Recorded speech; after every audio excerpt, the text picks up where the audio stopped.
F1의 값은 무엇일까? F1의 값은 무엇일까? 내가 무엇을 구해야 문제가 해결될 것이냐 라는 그 생각을 할 수 있으면 반드시 학습의 과정에서는 이 정당화하는 내용을 알아야 된다. 그러니까 안녕하세요. 오늘은 24학년도 6월 모의고사 미적분 28번에 출제되었던 문제를 풀어보겠습니다. 문제를 보시면 실수 전체 집합에서 연속인 fx가 있는데 a 곱하기 b라는 걸 구하라 하고 있어요. 그건 이제 어디 있냐면 이제 가족권 보시면 이렇게 fx랑 a랑 b 그리고 이런 함수 이렇게 해서 등식이 이루어져 있는 걸 볼 수가 있고요. 이런 조건이 주어져 있고 f0은 f2 더하기 1이라고 하는 조건이 주어져 있습니다. 이제 문제를 어디서부터 풀까 하는데 어쨌건 묻는 게 a 곱하기 b라고 하는 값이잖아요. 그러면 a랑 b가 문제에서 어떤 역할을 하고 있나 봤는데 여기 있죠. a랑 b가.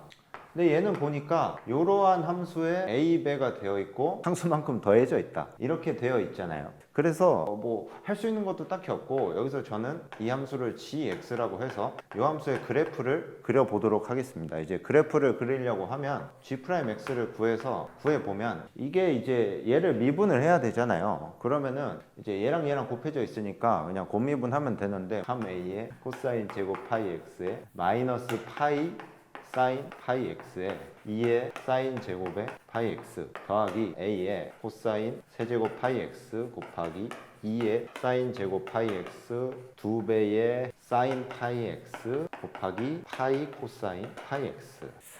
이렇게 됐어요. 됐죠?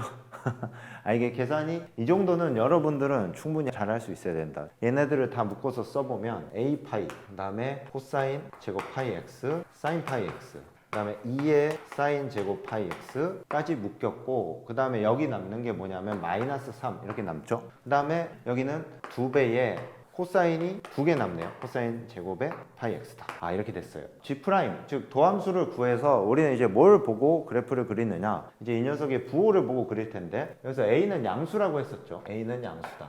a는 양수라고 했었으니까 양수의 코사인 제곱도 계속 양수에 사인 파이 x는 부호가 변하겠고 얘는 계속 양수에 이 녀석은 계속 음수네요. 코사인의 치역을 생각해 보시면 됩니다. 여기는 마이너스. 그래서 결국에 g'x가 마이너스 사인 파이 x랑 부호가 일치한다 라고 해서 이제 그래프를 그리겠습니다. 이건 이제 그래프 그리고 크게 쓸 때는 일단 없을 것 같으니까 저희 칠판상에서는 지워두도록 할게요. 그래서 이렇게 된다는 거예요. 마이너스 사인 파이 x를 그리면 이렇게 생겼죠. 2, 1, 0. 이게 마이너스 사인 파이 x니까 0부터 1까지는 마이너스, 1부터 2까지는 플러스니까 gx가 0부터 1까지는 감소하고 1부터 2까지는 증가한다는 그런 상태를 알 수 있겠어요. 그래서 이제 그래프를 그려보면 이제 감소, 증가 뭐 이런 식으로 나오겠죠. 그 다음에 제가 여기 2까지만 그린 이유는 이제 함수 요 녀석을 우리가 gx라고 했는데 요 함수의 꼴을 보면 충분히 저 함수가 주기함수일 것이다 라는 거는 생각해 볼 수 있을 거예요. 물론 당연히 증명도 쉽게 할 수 있고 x 더하기 2 넣어보면 되잖아요. 그죠?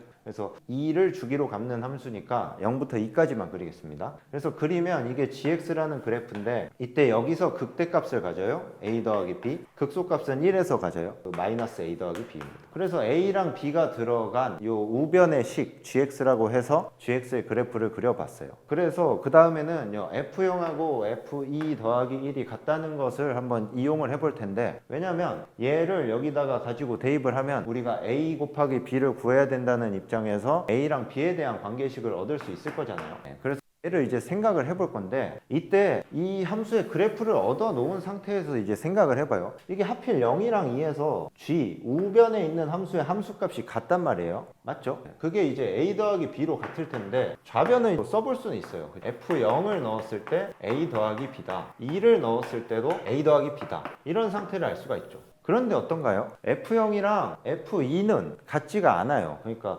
F0이 F2에다가 1을 더한 상태라고 해요. 그래서 이 식을 보고 어떤 생각을 할 수 있으면 좋을 것 같아요. 그게 뭐냐? 좌변에 있는 요 식이, 요만큼의 식이 결국에 이 2차 함수 x제곱 더하기 2x라고 하는 이 2차 함수에 fx가 합성되어 있는 꼴이어서 f0이랑 f2를 요 함수식에 넣어도 그 함수값이 일치한다 라는 거죠. 그러니까 근데 그게 일치하는데 여기가 마이너스 2고 여기가 0인데 어떻대요? f0이랑 f2 더하기 1, f0은 f2에다가 1을 더한 값이라고 해요. 그런데 이 함수에 넣었을 때 값이 같다는 건 기하적으로 이런 상태를 의미하죠. 여기랑 여기인데 여기가 더 작은 F2, 여기가 F0이 된다 이거예요. 그때 요만큼의 길이는 1이 되겠죠. 1. 그런데 여기 대칭축이 마이너스 1인 건 알고 있으니까 따라서 F2가 마이너스 2분의 3에 F0이 마이너스 2분의 1이면 쉽게 요 기하적으로 관찰을 해보면 알 수가 있다 이거예요. 아, 그러면 F0이랑 F2 값도 알았으니까 역시 이 나 조건을 여기다가 활용하는 건 A랑 B에 대한 관계식을 하나 얻는 활동이었는데, 그래서 이걸 얻으면 A 더하기 B가 마이너스 4분의 3이라는 관계식을 하나 얻게 되었어요. 충분히 예상했던 바죠. 그러면 이제 우리가 문제를 푸는 이 과정 중에 이렇게 풀었는데 뭐 그래프도 그렸고 대입도 했어요. 그래서 결과적으로 이렇게 A랑 B에 대한 관계식을 하나 얻었어요. 그래서 학생 여러분들이 여기서 이제 당연히 무슨 생각을 다들 가지셨을 거냐면 A랑 B에 대한 어떤 관계식을 하나 더 얻으면 문제가 끝나게 된다 라는 거 정도는 이제 A 곱하기 B를 구하라 했으니까 충분히 생각을 하셨을 거란 말이에요. 그런데 여기서 나 조건을 그냥 대입 뭐 이런 식으로 생각을 한다든지 여기에 좀 그래프를 안 그려놨다든지 아니면 이 문제의 구조상 이런 구조가 있다는 거를 좀 못 봤다든지 하면은 여기서 할 일이 딱히 없으셨을 거예요. 이해 가요? 근데 이 과정을 잠깐만 다시 돌아보면 여기 우변에 있는 건 gx 함수, 그 다음에 여기다가는 요게 F0이라는 값하고 F2라는 값에 이 관계식이 주어져 있어서 요 값을 이용해서 여기다가 대입해서 최종적으로 연립을 통해 F0이랑 F2라는 값을 구해놨다는 걸 아실 거예요. 그런데 이제 여기 관계를 보면 이 함수는 우리가 충분히 파악된 함수니까 우변에 있는 함수 말이에요. 여기다가 어떤 x값을 넣는다고 쳐보죠. 이런 생각을 하실 줄 알아야 된다는 거예요. 이게 되게 중요한 건데 x에다 어떤 값을 넣었어요. 그럼 여기에다가 f 어떤 값을 넣은 거랑 같겠죠. 근데 그 상황에서 어때요? 예를 들어서 x에다가 2분의 1을 넣었다고 해봅시다. 2분의 1을 왜 넣었나요? 아니 저 우변식이 간단해지잖아요. 여기 2분의 1 넣으면 여기 0 되니까 b란 말이야. 그러면은 2분의 1 넣었을 때 어떤 식을 얻냐면 이런 식을 얻어요. f 2분의 1의 제곱 더하기 2f 2분의 1은 b다 이런 식.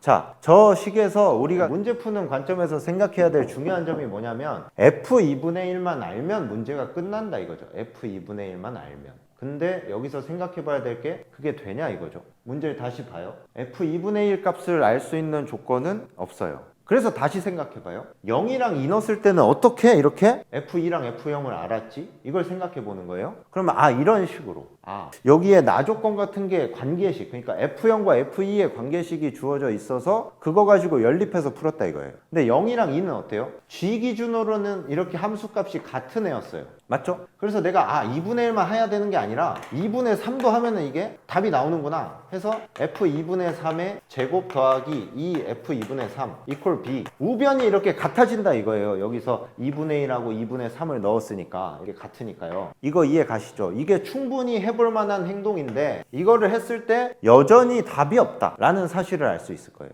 왜? 우리가 나 조건이 있어서 이런 식을 얻었을 때 계산이 됐던 거거든요. 근데 얘는 답이 없죠. 근데 우리가 무슨 생각은 했어요? F의 어떤 함수값 하나만 알면 문제가 풀린다 라는 거를 지금 문제 푸는 과정 중에서 이거 생각을 했다는 게 되게 중요한 거예요. 여기서 한 발자국만 더 나가면 된다 이거죠. 뭐냐면 2분의 1이랄지 2분의 3이랄지 뭐 여러 값을 넣어봐도 좋아요. 근데 걔네가 다 계산이 안 된다는 걸 알 수 있어요. 딱 누구 하나만 빼고, 이때 1 하나만 빼고 전혀 대수적인 계산이 안 된다는 걸 1만 좀 가능해 보인다 이런 생각을 할 수 있어요.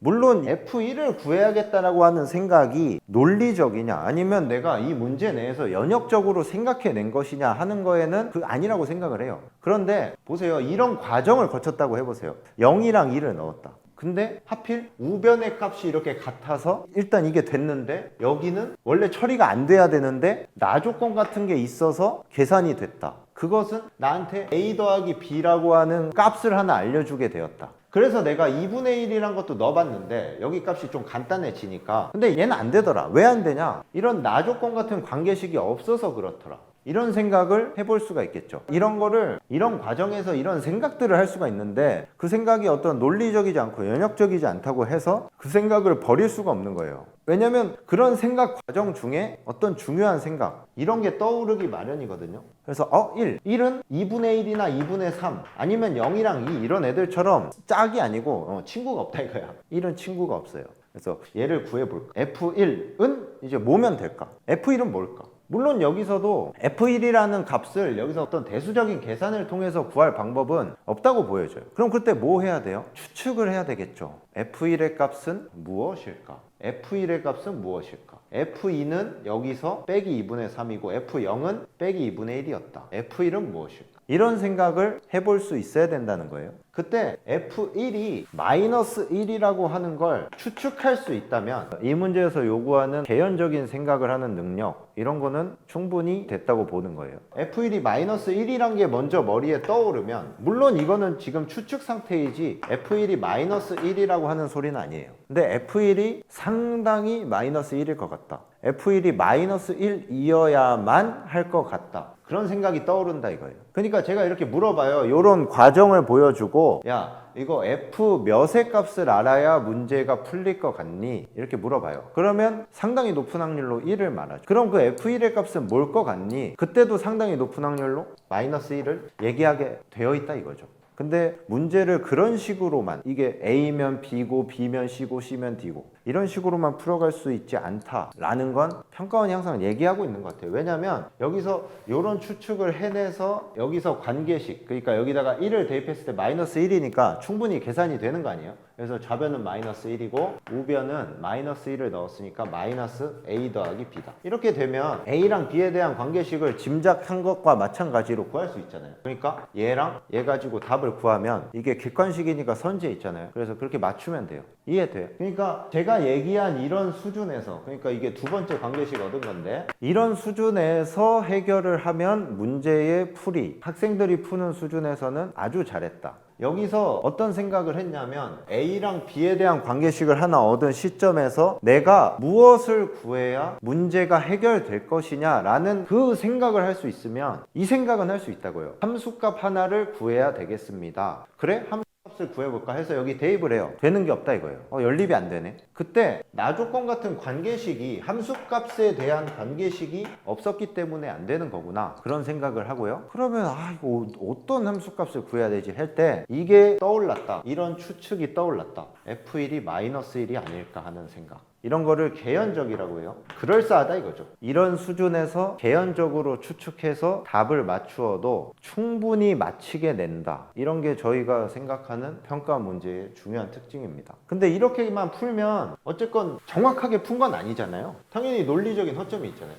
왜 F1이 빼기 1이냐? 왜 F1이 빼기 1이냐? 이런 말을 할 수 있잖아요. F1이 빼기 1이야? 이렇게 물어볼 수 있잖아요. 그런 추측을 했음에도 이제 학습하는 과정에서는 이 다음에 정당화 과정을 반드시 거쳐야 된다는 거죠. 정당화란 F1이 빼기 1이라는 추측이 떠오른 시점에서는 평가원 문제 대부분 이래요. 반드시 귀류법을 이용해서 이런 상황에서의 정당화를 하는 건 꽤나 전형적인 상황이라고 할 수 있어요. 그래서 귀류법을 이용하면 어떻게 시작하는 거죠? F1이 마이너스 1이 아니라면 이렇게 시작하는 거죠. 이때 어떻게 되는 거죠? F1이 마이너스 1이 아니면 F1이 마이너스 1보다 큰 상태를 생각해보자. 이런 생각을 할 수 있어요. 물론 마이너스 1보다 작은 상태를 생각해도 좋겠죠. 그러면 어쩌고 저쩌고 해서 따라서 모순입니다. 이게 귀류법의 기본적인 골자죠. F1이 마이너스 1임을 보이기 위해서 F1이 마이너스 1이 아니라고 해보자. 그러면 따라라라 해서 모순. 그러므로 뭐죠? F1은 마이너스 1이다.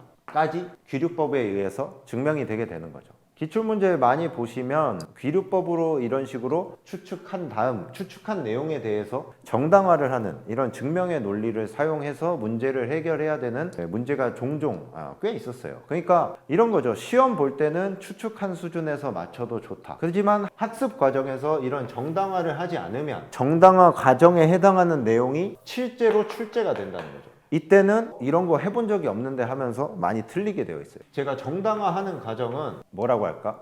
지면으로 첨부를 해서 해설을 그렇게 완성을 시키겠습니다. 이 문제는 여기서 이 함수 그래프 그려서 요 그래프, 요 gx 그래프에서 요거를 이용하기 위해서 0이랑 2값 넣어 봤는데 요게 계산되는 어떤 구조가 이 관계식이 있었기 때문에 그런 계산이 되는 거구나. 어떤 값을 넣어 봐도 다른 부가 조건이 없기 때문에 대수적인 계산이 안 돼서 이런 생각을 해볼 수 있다. F1의 값을 알 수 있을 것 같은데 F1의 값을 알면 될 것 같은데 이런 생각이 있죠. 그때 F1을 -1로 추측해서 최종적으로 답을 내는 그런 과정으로 출제가 된 문제. 시험장에서 요 정당화 과정에 해당하는 내용까지 했었어야 되느냐? 저도 그거는 아니라고 봐요. 하지만 반드시 학습의 과정에서는 이 정당화하는 내용을 알아야 된다. 그러니까 여러분들 이거 해설 보셨으면 정당화를 스스로 해보세요. 제가 귀류법을 사용하는 방법이라고까지 얘기를 해줬는데 그 뒷 내용은 저희가 이제 카페에 제가 지면으로 써서 올려놓을 테니까 그거를 참고해 주시기 바랍니다. 이상 마치겠습니다.